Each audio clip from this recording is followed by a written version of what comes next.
Tere! Mina olen Kristel ja mina räägin natuke ka sellest, mis saab pärast ülikooli. Ja minu lugu on siis lühike kiirlugu, kuna mul on 10 minutit ainult, sellest, kuidas mina, kes ma arvasin, et ma olen täielik humanitaar, mul ei ole kohta IT-maailmas, lõpetasin IT-valdkonna juhi ja ettevõtjana. Aga täitsa algusest või õigemini lõpus, siis täna ma olen MindTitani operatiivjuht või inglise keeles kõlab natuke fancy-malt Chief Operating Officer. Ja MindTitan tegeleb siis andmeteaduse, masinaõppeprojektidega ja tarkvaraarendusega.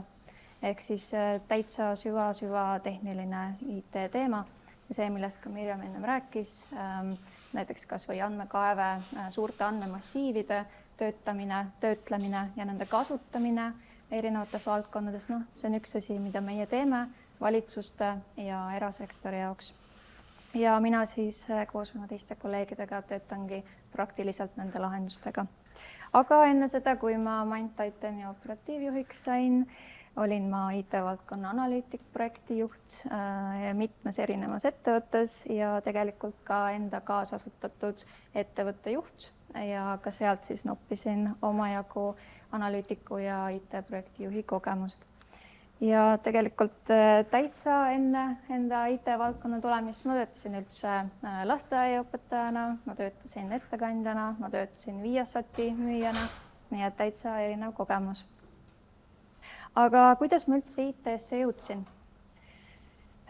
Kui aega oli ammu tagasi, kui mina olin teievanune, siis oli palju rohkem kahjuks levinud see, et IT see on ju poiste värk, tüdrukutel on siin väga palju vähe teha. See eeldab palju matemaatikat, mis minu puhul kindel no-go. Ma ei ole üldse hea matemaatik, üldse reaalained ei ole kindlasti minu tugevus. Ja raudselt see programmeerimine on kuskil keldris pimedas ruumis nagu omaette nokitsemine. Taas see ei ole midagi, mida mina tahtsin teha. Ühesõnaga, ei. Mina tahtsin üldse kirikuõpetajaks saada ja siin on ka näha väike väljavõte aastast 2010 Postimehest, kui ma olin lehes. Ma olin ühe kirikuõpetaja töövarim. See oli nii harukordne kõigi jaoks, nii et minust tehti lugu. Aga jah, tõesti, mu ema oli õppinud Tartu Ülikoolis usuteadust ja ma nägin kõrvalt, tundus midagi nagu minu jaoks, minu tugevustega sobivat ja ma tahtsingi seda karjääri alustada. Ja siis ma hüppasingi gümnaasiumist Tartu Ülikooli teoloogia erialale ja võtsin kõrvalt ka psühholoogiat. Ja siis juhtus midagi. Pärast bakat ma läksin uuesti Tartu Ülikooli, aga nüüd juba teadmusjuhtimisse, mis on siis, oli toona üks esimesi õppekavasid Eestis, mille eesmärk oli tegelikult koolitada välja IT-analüütikuid. Ja kuidas see siis juhtus? Juhtus nii, et aastal 2015 ma olin reisil Belgias, ma olin just baka lõpetanud, ma ei teadnud, mida oma eluga teha, kirikuõpetaja karjäär kukkus läbi, õieti see ei alanudki üldse. Ja siis ma vaatasingi oma kalli Tartu Ülikooli õppekavasid, vaatasin, mis võiks sobida minuga. Ja siis ma mõtlesingi, et ma astun sinna sisse ja samal ajal siin, see on täpselt see pilt on kirjutatud hetkes, kui ma kirjutasin oma motivatsioonikirja, et ülikooli sisse saada. Ja sinna ma kirjutasin, et ma olen ettevõtte omanik ja et ettevõttega tegeleme erinevate kampaaniate ja IT-analüüside ja millega iganes. Ja siis oli mul vaja kähku see ettevõttega asutada. Sisse ma sain ja ettevõtte ka asutasin koos oma sõpradega ja paralleelselt siis enda disainiagentuuri juhtimisele ma asusin ka teises ettevõttes IT-projekti juhiks. Ja nii ma siis toimetasin õndsalt palju aastaid. Ja mis ma siis täna teen? Täna nüüd on juba omajagu aastaid möödas. Täna ma juhin erineva skaalaga IT-projekte avalikus ja erasektoris. Ma teostan tehniliste ja ärinõuete analüüsi, ehk siis võtangi pulkadeks lahti, mida ettevõtted või valitsused või avaliku organisatsiooni asutused vajavad ja sisuliselt tõlgin nad siis tehnilise tiimi jaoks arusaadavasse keelde, nii et nemad oskaksid siis valmis programmeerida. Ma oskan ka tänu oma ettevõtja kogemusele ja disainiagentuuri juhi taustale ise disainida kasutajaliideseid ja kasutajakogemust, nii mitmed avaliku sektori nii privaatsed teenused on näiteks täna minu disainitud kaitsevaldkonnas võib nii öelda. ja muidugi juhin ka ettevõtte üldiseid protsesse ja strateegilist tööd just ka IT ettevõtte vaatevinklist lähtuvalt. Ehk siis, nagu siit nähtub, no ei ole programmeerimist, aga ometi ma töötan IT valdkonnas.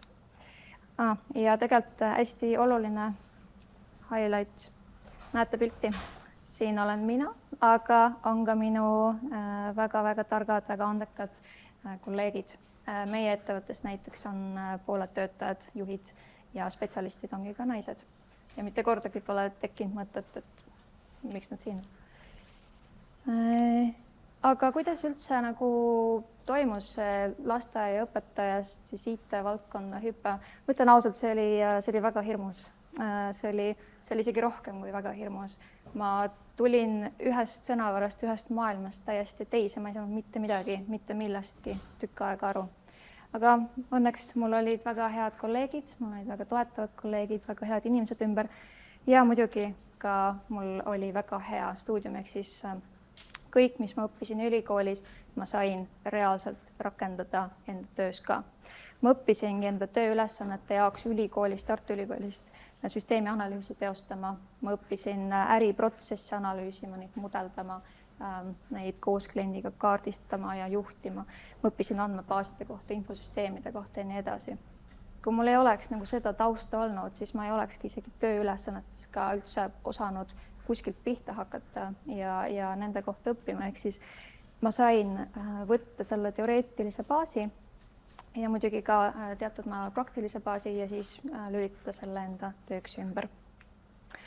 Ja minu suurimad õppetunnid ja võib-olla natuke ka julgustust inimeselt, kes arvas, et minu koht ei ole IT-s, sest mul ei olnud neid nii-öelda õigeid soodsaid tingimusi, mulle ei meeldinud matemaatika, ma ei tahtnud programmeerida. Minu tugevamad küljed on just seotud sellise võib-olla natuke loovama inimestega tööga, mulle meeldib väga inimestega koos teha asju, mulle meeldib juhtida asju. Ehk siis üldse mitte selline stereotüüpne IT-inimene, eks. Ehk siis mina ütlen täna küll, nähes ka enda kolleege, olles ka selles valdkonnas sees olnud, täna minu juhitud projektide hulk on 4-kohaline, ehk siis ma olen meeletult paljude organisatsioonidega koostööd teinud, kus on ka IT-inimesed. IT-s on kõigile midagi, absoluutselt. Et kellele ei meeldi programmeerida, seal jääb midagi muud. Ja kui ei ole natuke hirmus, siis ei ole põnev ka. Mina olen ehtne näide, teinud mitu väga dramaatilist pööret oma elus, hüppanud sinna, kuhu alguses ma mõtlesin, et ei peaks üldse oma nina pistma. Aga ära tegin ja täna ma ütleks, et ma olen väga-väga heal tasemel enda töös IT-maailmas. Ja ei pea olema ka reaalainete geenius. Minu jaoks üks väga-väga oluline märksõna, et see oli minu jaoks isiklikult üks kõige suuremaid hirme. Sest kui mina olin teie vanuna, siis vähemalt toona need stereotüübid ka, mis taastoodeti koolis, ühiskonnas ja nii edasi, olid ikkagi seotud sellega, et no, sa pead ikka tipptase olema siin, sa pead kõike peast oskama arvutada ja nii edasi. Ei pea. Ja õpi hoolega, kool aitab sind edasi.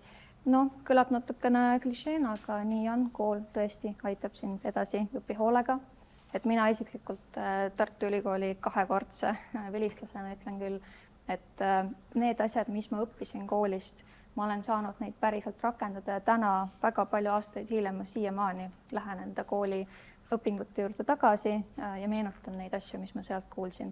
Et jah, ajad muutuvad, tehnoloogiad muutuvad. Me ise, mul on hea kolleeg Merete ka, see kaunis neiur Illas Kampsonis kaasas, et me näeme ise AI valdkonnas töötades, kui kiiresti need meetodid muutuvad, aga põhimõtted ei muutu ja see taustainfo, see ei muutu nii kiirelt. Et see on kindlasti ka üks suur oluline asi, mida koolist nagu saada. Nii, ja efektiivne nagu alati, mul on 5 minutit veel aega. Et aitäh ja ma väga loodan, et te saite võib-olla natukene julgustust, et IT-s on midagi nendes võrratutes töörühmades, mida Mirjam näitas. Siin on tõesti kõigile kindlasti midagi. Ja ülikooli üks suur boonus on ka see, mida mina isiklikult kasutasin. Ma olin hästi aktiivne tudeng.